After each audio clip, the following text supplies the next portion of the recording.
अस्सलाम वालेकुम, I am back with part 2। और आज हम डिस्कस करने जा रहे हैं इन्वेस्टमेंट डिसीजन का आगे फर्दर। हमने कल जो पढ़ा था उसमें मैंने आपको ओवरव्यू दिया था कि इन्वेस्टमेंट डिसीजन में कौन कौन सी टेक्निक्स होती हैं और कौन कौन सी टेक्निक्स यूज़ करके हम डिसाइड करते हैं कि वेयर टू इन्वेस्ट। और उसमें अब सबसे पहले हमारे पास आ जाता है पे बैक पीरियड।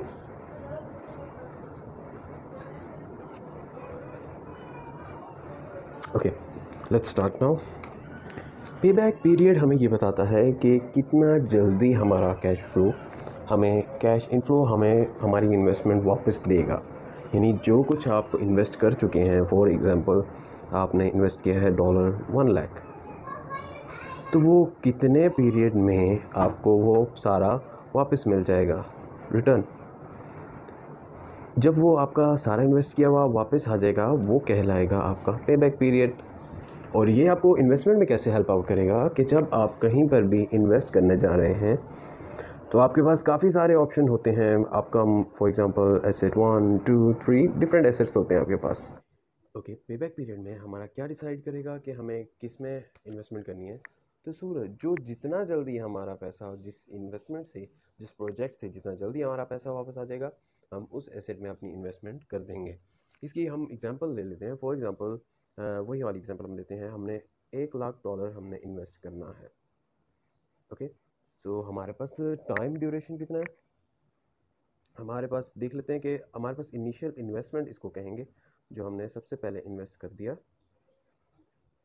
ओके, सो हमारे पास दूसरी क्या चीज़ होती है, कैश इनफ्लो।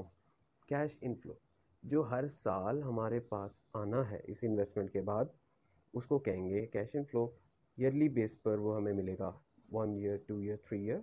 ओके, और यहाँ पर हमारी इन्वेस्टमेंट आ जाएगी XYZ। ओके, सो इन्वेस्टमेंट थी हमारी 1 लाख। हम इसका एक सिंपल सा एक बार ड्रॉ कर लेते हैं। इसमें एक साइड पे हमारे पास आ जाएगी कैश इनफ्लो और दूसरी साइड पे आ जाएगी नंबर ऑफ ईयर्स और ये हो गया कैश इनफ्लो। आपके पास मंथली जो कैश फ्लो इनफ्लो आ रहा है वो है 25,000, 25,000, 25,000 एंड 25,000। ये 4 ईयर्स है। हम 5 ईयर्स तक ले जाते हैं, जो कि हम कहेंगे कि इस एसेट की लाइफ है। For example 1 year, 2 year, 3 year, 4 and 5।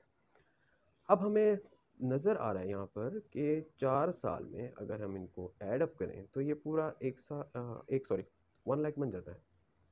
ठीक है, अब हमें 4 साल में ये हमारा जो इन्वेस्टमेंट थी इनिशियल, वो फुल रिकवर हो रही है। इसका मतलब है कि ये 4 साल हमारा हो जाएगा पे बैक पीरियड। अब ये कैसे निकला, हमने क्या किया, 4 साल अगर हम वैसे ही कर रहे हैं तो हमें किस तरह से पता चला। हमने क्या किया, इनिशियल इन्वेस्टमेंट को ऊपर रखा और डिवाइड कर दिया जो हमारा ईयरली कैश इनफ्लो था। और अगर divided by 25,000, four, so simple is that, 4 years is the answer. यानी कि 4 साल में आपका जो इन्वेस्टमेंट है टोटल, वो रिकवर हो जाएगी और उसके बाद जो आएगा वो आपका बेनिफिट होगा, वो आपकी अर्निंग होगी। Okay, any issue till here, you can review that. Okay, here is the question number 1। Paper में आपका MCQs में किस तरह से आएगा, वो आपको दे देगा इनिशियल इन्वेस्टमेंट और आपको दे देगा cash inflow. For example let's say it is 5 lakh and again the cash inflow is 25,000। Story क्या है, स्टोरी ये है कि आपने एक एसेट पे या एक प्रोजेक्ट पे इन्वेस्टमेंट की है जो कि है आपकी 5 लाख। और आपने आज के दिन बैठ के ये प्लान किया, ये देखा, ये डिसाइड किया कि जो हमने इन्वेस्टमेंट की है इससे हर साल हमें 25,000 आएगा। It could be for 5 years, could be for 7 years, 10 years etcetera. Okay, लेकिन वो तो उसकी यूज़फुल लाइफ पे डिपेंड करेगा। लेकिन आपने यहाँ पर डिसीजन मेकिंग में आपने क्या चीज़ देखनी है कि हमें वो रिटर्न कितने अरसे में दे रहा है, कि वो हमारा रिटर्न कब तक आएगा, जो हम इन्वेस्ट कर रहे हैं वो रिटर्न कब होगा। यानी पे बैक पीरियड, जो कि हमारा टॉपिक नेम भी है, पे बैक पीरियड इसमें चेक करेंगे हम। Okay, again formula is just you have to put the formula, कुछ भी नहीं करना, जस्ट फार्मूला पुट करना है। इनिशियल इन्वेस्टमेंट आवर और द कैश इनफ्लो, कुछ भी नहीं करना, सिंपल जस्ट फार्मूला पुट करना है और कैलकुलेटर आपके हाथ में होगा, ज़ीरो चेक कर लेने हैं आपने, 25,000 एंड दैट्स इट। एग्जांपल मैंने ऐसे ही रैंडमली, ओके, सो ये आ रहा है 20 ईयर्स। ये खैर ऐसी एग्जांपल नहीं होती है, कुछ ज़्यादा ही लंबा पेबैक पीरियड है, तो आपके जो क्वेश्चंस आएंगे उनमें मैक्सिमम कोई 5 to 10 ईयर्स का होगा टाइम पीरियड। चलिए एक ना हम रियल क्वेश्चन ले लेते हैं ताकि ना हमें एक ओरिजिनल पैटर्न पता चल सके। तो लेट्स गेट स्टार्टेड। ओके, ये तीर तो थोड़ा टेढ़ा जा रहा है, खैर हम अपने क्वेश्चन की तरफ आते हैं। Question number 2। ओके, हमारे पास अब 2 प्रोजेक्ट्स गिवन हैं, जिसमें से हमारा एक प्रोजेक्ट ए है and here is the project B. Okay, project A की जो इनिशियल इन्वेस्टमेंट है, जो हमें हमें जस्ट ये आइडिया मिल रहा है, एक कोई भी हमारे पास कंपनी आती है और वो हमें एक प्रोजेक्ट ऑफर करती है कि वो हमें इतना कैश इनफ्लो देंगे और इतनी इन्वेस्टमेंट होगी। ये इस सूरत में भी हो सकता है और इस सूरत में भी है कि आप खुद किसी प्रोजेक्ट में इन्वेस्ट करने जा रहे हैं और आपको पहले ये देखना है कि आपने किस चीज़ में इन्वेस्ट करना है और कितना इन्वेस्ट करेंगे और कितना आपके पास ईयरली आपके पास आता रहेगा। सो initial investment is 15 lakh, okay, dollar. Okay, so cash inflow is here. Cash inflow is 50,000, no, sorry, 5 lakh.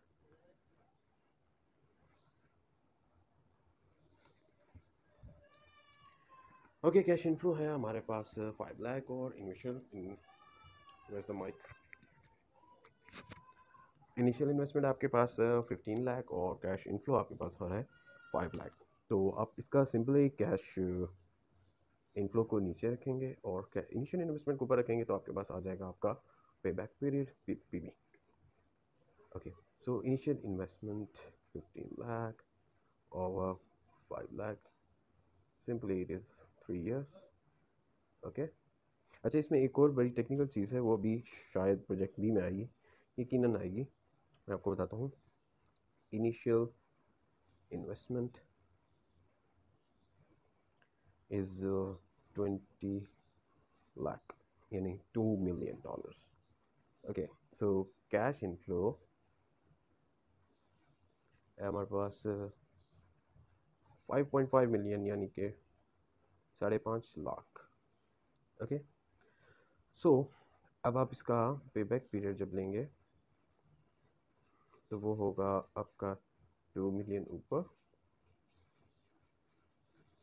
एक तो इंडियन और जो हमारे उसमें है ज़ीरोस की फॉर्मेशन डिफरेंट है, तो इसलिए कॉमास में आपको इश्यूज नज़र आएगा। वेल 20 मिलियन ओवर 5.5 मिलियन, सो ये हमारे पास आता है 3.6 ईयर्स। अब एग्ज़ाम में क्या होगा, अब एग्ज़ाम में अगर आपसे वो मंथ में पूछ लेता है तो आप इसको क्या लिखेंगे, 3 years and 6 months?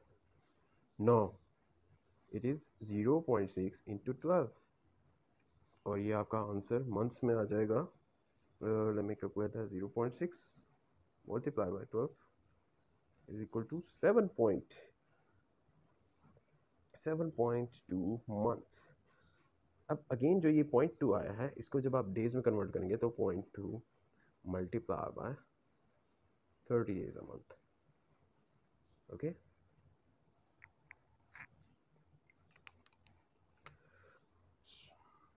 In days. Okay, अब हमारे पास सिचुएशन क्या है, सिचुएशन ये है कि हमारे पास प्रोजेक्ट ए का पे बैक पीरियड आ रहा है 3 इयर्स, जबकि प्रोजेक्ट बी का हमारे पास पे बैक पीरियड आ रहा है 3.6 ईयर्स।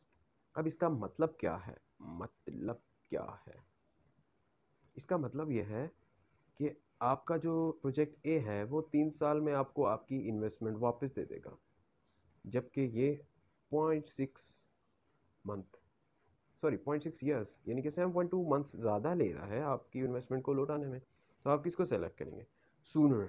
मैंने पहले एक बात की थी कि सूनर, विच इज़ सूनर, और सूनर हमारे पास ये है, तो हम इसको फाइनल करेंगे और प्रोजेक्ट, हमारा आंसर प्रोजेक्ट ए होगा, जो ज़्यादा जल्दी हमारी इन्वेस्टमेंट वापस लौटा रहा है। ओके, एनी क्वेश्चन तो है? सॉरी ये आपके उसमें नहीं आ रहा था, आई एम रियली सॉरी, मैंने इधर देखा नहीं। ये आप देख सकते हैं इसको अगेन। आपके पास इनिशियल इन्वेस्टमेंट थी 20 मिलियन, 2 मिलियन सॉरी, और 5.5 मिलियन और 3.6 ईयर्स आपको ये आया। इसके बाद 3 ईयर्स और 0.6 को जब आप 12 से मल्टीप्लाई करते हैं तो आपका 3 ईयर्स और 7.2 मंथ्स आ जाता है। Okay, any question till here?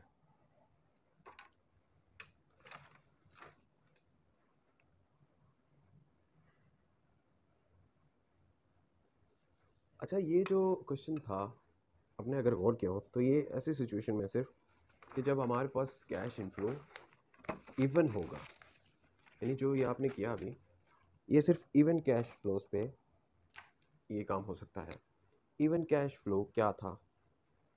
Even cash flow basically cash inflow.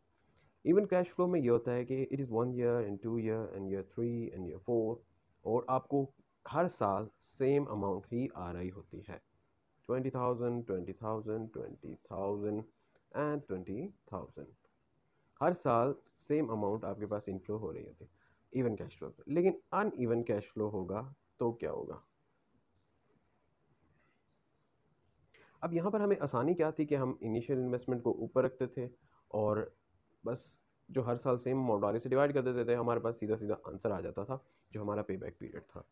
लेकिन अब दिक्कत क्या होगी? अब दिक्कत ये है कि अब हमारे पास ये 1 2 3 4 5 हर साल डिफरेंट अमाउंट आ रही है, कभी 5,000, कभी 10,000, कभी 7,000, कभी 20,000 और कभी 30,000, बिल्कुल रैंडम।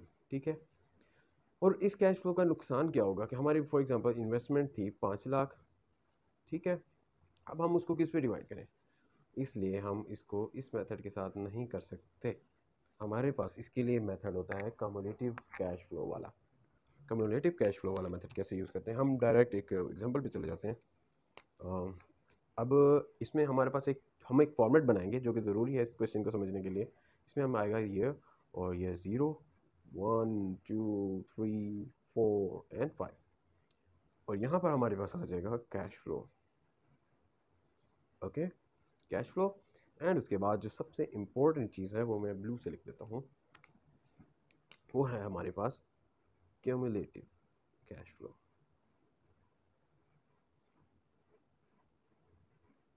क्यूमुलेटिव कैश फ्लो क्या है अभी देख लेते हैं, कोई इशू ही नहीं है, इट्स सो सिंपल यार। ओके, लेट्स सी, हमने जो है 6 लाख की इन्वेस्टमेंट की। Okay, 6 lakh outflow. हमारा टोटल आउटफ्लो कितना होगा? टोटल हमारा आउटफ्लो भी सेम 6 लाख होगा। ओके, 6 लाख। अब हमारे पास डिफरेंट इनफ्लोज आ रहे हैं। Okay, for example let's suppose 1,20,000 हमारे पास ऑन द ईयर 1 इनफ्लो आ गया, इसलिए पॉजिटिव आएगा। Okay, on the next year it could be 140,000, and again on the third year it is 180,000, then it is 200,000 यानी 2 lakh यानी 0.2 million, and here is 250,000। अब होगा क्या? अब हमें चेक क्या करना है कि जो अमाउंट इनफ्लो हो रही है और जो हमने सबसे पहले आउटफ्लो यानी कि हमने इन्वेस्ट की है, हम उसमें से इसको माइनस करेंगे।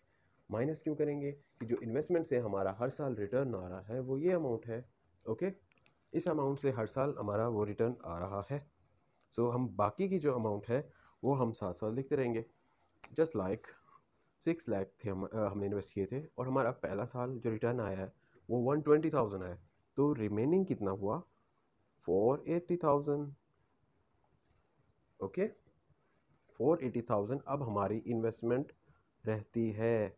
ये नेगेटिव में क्यों आएगा? क्योंकि ये हमारा अभी तक वापस नहीं आया, ये इनफ्लो आ चुका है, ये अभी तक आउटफ्लो में खड़ा है। जो हमने इन्वेस्ट किया था उसमें से अभी तक इन्वेस्टमेंट बाकी है, ये वापस रिटर्न हो चुका है, वापस आ चुका है 1,20,000। ओके, 480,000 है हमारे पास। अब अगेन जो हम सेकेंड ईयर में हमें जो इन्फ्लो आया वो आया 140,000। ओके, फिर जब हम 140,000 इसमें से माइनस करेंगे तो ये हमारे पास आ जाएगा, let's suppose 340,000। Okay, again negative आ जाएगा। और द नेक्स्ट ईयर अब 180,000 हमने हमारा इन्फ्लो आया, तो उसको जब हमने माइनस किया तो हमारे पास आ जाएगा 1,60,000। ओके, अब नेक्स्ट ईयर क्या होगा, यहाँ अमाउंट बच गई है 1,60,000, जो कि जबकि नेक्स्ट ईयर हमारे पास इनफ्लो आ रहा है 2 लाख का। जब हम इसको इसमें से माइनस करते हैं तो वो answer on the other hand चला जाता है। ओके, यानी कि इसको अगर आप नेगेटिव रख के इसको पॉजिटिव रख के आंसर निकालते हैं तो पॉजिटिव का 40,000 आ रहा है। क्यों आ रहा है? जबकि अगर आपने अब यहाँ कैश पे बैक पीरियड सॉरी चेक करना है तो आप कैसे चेक कर सकते हैं? 3 इयर्स का तो आपको पता चल चुका कि 3 इयर्स तक होगा, कि ये 4th ईयर में कहीं जाके होगा, लेकिन कहाँ जाके होगा ये तो फिर पॉजिटिव में आंसर आ गया, आपकी अर्निंग स्टार्ट हो गई यहाँ से। तो आप कैसे बताएंगे कि इसका एग्जैक्ट पे बैक पीरियड क्या है? तो इसके लिए हमारे पास एक फॉर्मूला है। आपके पास जो cumulative cash flow on the last year of being positive, okay, last year जो आपके पास अमाउंट बची है इन्वेस्टमेंट की, आप उसको ऊपर लिख लेंगे 1,60,000। हो गया, that's it, that's it, easy. आपने लास्ट ईयर जब आपका पॉजिटिव हुआ उससे पहले जो आपकी क्यूमुलेटिव कैश फ्लो बची थी वो थी 1,60,000, आपने वो लिख ली। और ऑन द नेक्स्ट ईयर उसके बिल्कुल सामने नीचे करके on the very next year कि जिसका आप चेक कर रहे हैं कि कहाँ जाके एग्जैक्टली आपका जो पे बैक पीरियड है वो ख़त्म हो रहा है, तो वहाँ पर आपके पास ये आ रहा है 2 लाख, तो आप 2 लाख को नीचे लिख देंगे। Okay, easy. So the answer, let's calculate that. Answer हमारे पास जो आएगा, हमारे पास आंसर आता है इसका 0.8, 0.8 ईयर। अच्छा, एक बात का ध्यान रखना है आपने कि ये जो 0.8 ईयर है वो इस 4th ईयर का बताया है।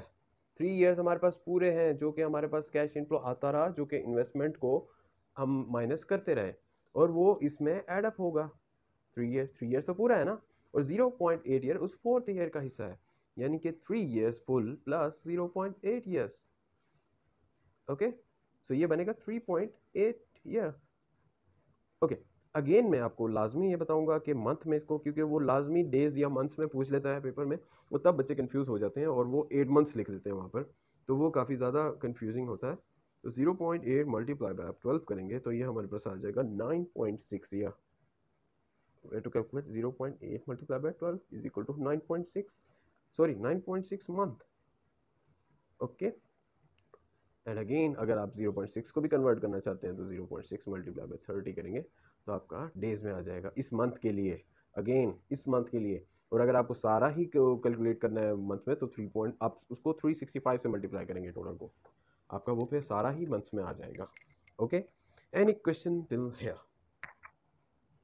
कोई क्वेश्चन हो तो आप मुझे कमेंट करें और उस पर मैं लाजमी वीडियो भी बना सकता हूँ, आपके साथ कांटेक्ट भी कर सकता हूँ, आपको हेल्प आउट कर सकता हूँ। और कोई भी इशू होगा मैं अपने टीचर्स के साथ भी कंसर्न कर सकता हूँ कि जो लोग क्लासेस नहीं ले रहे या ले भी रहे हैं, अगर उन्हें नहीं समझ आ रहा कुछ, तो हम वो डिफरेंट वेज से कर सकते हैं। चलो इसको थोड़ा सा वाइंड अप करते हैं, इसको रिवाइज करते हैं कि जो चीज़ हमने इस वीडियो में देखी, हमने पे बैक पीरियड देखा। इसमें पे बैक पीरियड में क्या था हमारे पास, हमने इन्वेस्टमेंट की और वो कितने अरसे में वापस आती है, और जितने अरसे में वापस आएगी हम वो टाइम पीरियड नोट करेंगे, और हम तमाम एसेट्स या तमाम प्रोजेक्ट्स का ये टाइम पीरियड कैलकुलेट करके फिर जो उसमें से सूनर होगा, जितना जल्दी वो रिकवर होगा, हम उसको सिलेक्ट कर लेंगे। ठीक है, हमने यहाँ पर एक एग्जांपल भी देखी जिसमें 25,000 ईच ईयर आ रहा था और 4 इयर्स उसका पे बैक पीरियड हमारे पास आ गया था। ओके, और वो उसमें हमारे पास सेम अमाउंट हर मंथ हो, सॉरी हर ईयर जो हमारे पास इनफ्लो हो रही थी, उसकी वजह से हमने इजीली जस्ट डिवाइड किया और हमारे पास आंसर आ गया, और इसको हमने कहा कि ये हमारा इवन कैश इनफ्लो है। इसके लिए हमने एक क्वेश्चन भी किया जिसमें हमने देखा 5 लाख टोटल इन्वेस्टमेंट थी, 25,000 ईयरली आ रहा था, पे बैक पीरियड उसका 20 ईयर्स आ गया था। तो ये तो खैर बहुत ज़्यादा अनरियलिस्टिक हो गया था, हम इस चीज़ पे नहीं जाएंगे। और अगर हम रियल क्वेश्चन देखें तो हमने उसमें क्या, 2 प्रोजेक्ट्स लिए, उनकी इनिशियल इन्वेस्टमेंट थी हमारे पास, उनका कैश इनफ्लो था हमारे पास, हमने फॉर्मूला लगाया और हमारे पास इसका 3 ईयर 3.6 ईयर इसका आ गया हमारे पास। ओके, और उसमें से हमने वो सिलेक्ट किया जो सूनर था, जो जल्दी पे बैक हो रहा था, हमने उसको सिलेक्ट किया, उस प्रोजेक्ट को अवेल किया। ये भी हो सकता है कि हम दोनों प्रोजेक्ट्स को ही अवेल कर लें, लेकिन हम प्रायोरिटी उसे देंगे जो हमें पहले कैश फ्लो देगा। एक और इशू भी ये हो सकता है, जैसे कि अभी वापस मैं इस क्वेश्चन पे आता हूँ। एक और सिचुएशन ऐसी हो सकती है कि फॉर एग्जांपल 3 इयर्स में तो ये पे बैक कर रहा है, लेकिन हो सकता है कि 3.6 ईयर में हमें ये इससे ज़्यादा प्रॉफिट दे दे, या उसके बाद उसका इनफ्लो इससे भी ज़्यादा हो। लेकिन फिर भी हम इसको क्यों सेलेक्ट कर रहे हैं? क्योंकि हम एज्यूम कर रहे हैं एक ऐसी कंपनी जो लिक्विडिटी का शिकार होने वाली, ठीक है, जो जिसको कैश की ज़रूरत है, जो शॉर्टेज ऑफ कैश है जिसके पास, हम उसे एज्यूम करते हुए ये हम एग्जांपल ले रहे हैं। अगर हम सिर्फ प्रॉफिट या अर्निंग्स की बात करें तो हो सकता है कि वो प्रोजेक्ट उससे कहीं ज़्यादा बेहतर हो। ओके, ये बात आपने वो कंपनीज एज्यूम कर रहे हैं जो कि लिक्विडिटी का शिकार हो सकती हैं, या होने वाली हैं, या हो रही हैं। ओके, हमने फिर देखा कि जो इवन कैश फ्लोज थे उनका तो हमने बहुत इजीली निकाल लिया, लेकिन अनइवन कैश फ्लो का हम क्या करेंगे? उसके लिए हमने एक फॉर्मेट बनाया जिसमें हमने ईयर्स लिखे, कैश फ्लो लिखे और क्यूमुलेटिव कैश फ्लो बनाए। यानी कि जो इन्वेस्टमेंट हम कर रहे थे उसका इनफ्लो माइनस करते रहे, और जब वो नील हो गया, अगर वो 3 इयर्स में ही नील हो जाता, जीरो आ जाता यहाँ पर, तो इसका हमारे पास जो पे बैक पीरियड होता वो जस्ट 3 इयर्स होता। लेकिन इसमें क्या हुआ, नील नहीं हुआ, वो बल्कि पॉजिटिव हो गया। तो अब हमें फोर्थ ईयर का नहीं पता चल रहा था कि फोर्थ ईयर में किस मंथ में जाके हमारा जो पे बैक पीरियड है वो नील हो रहा है, या हमारा जो इन्वेस्टमेंट है वो नील हो रही है। तो उसके लिए हमने फॉर्मूला लगाया, 3 प्लस किया, और हमने जो लास्ट ईयर का क्यूमुलेटिव कैश फ्लो था उसको डिवाइड किया हमने करंट ईयर हमारा ये है उस लिहाज से कि जब ये पॉजिटिव हो रहा है। वैसे तो हम इस टाइम ईयर जीरो में बैठे हुए हैं। ईयर जीरो वो होता है जहाँ आप करंट टाइम होता है। ये सारी जो हम प्लानिंग है करंट जीरो ईयर में बैठ के हम ये प्लान कर रहे हैं कि हमें 5 साल बाद इतना मिल जाएगा। अभी हमने इन्वेस्ट किया नहीं है, अभी हम सिर्फ प्लान कर रहे हैं। तो करंट ईयर इस सिचुएशन में क्या होगा जब ये पॉजिटिव हम देख रहे हैं इसको। तो मैंने इसको 160 लास्ट ईयर का कम्युलेटिव कैश फ्लो को डिवाइड कर दिया करंट ईयर के कैश फ्लो से, और ये हमारे पास आ गया 0.8 ईयर। इसको जब हमने ऐड किया तो 3.8 ईयर बना, और जब हमने 0.8 को मंथ्स में चेंज किया तो 9.6 मंथ बना। ओके, सो आज के लिए इतना ही। कल हम आपको ARR कराएंगे, और बाकी जो इसकी टॉपिक्स हैं वो हम साथ साथ चलेंगे। इस वीडियो को लाइक कीजिएगा, शेयर कीजिएगा अपने दोस्तों के साथ। मज़ीद टॉपिक्स में लेकर आऊँगा, मज़ीद नया नॉलेज लेकर आऊँगा इंशाल्लाह। मैं अपने टीचर के साथ भी कंसर्न करूँगा, और आपको इंशाल्लाह बेहतर चीज़ मिलेगी। हमेशा ACCA में आप एक ही चीज़ पर या एक ही नॉलेज पर नहीं रिलाई कर सकते, क्योंकि ये सारी चीज़ों को करने के बहुत से मेथड्स होते हैं। तो अगर आपने उसको बेहतर तरीके से करना है और अपनी प्रैक्टिकल लाइफ में भी इंजॉय करना है, तो आपको हर तरह से इसको करना पड़ेगा और हर लिहाज से इसको समझना पड़ेगा। Thank you so much. अल्लाह हाफिज़।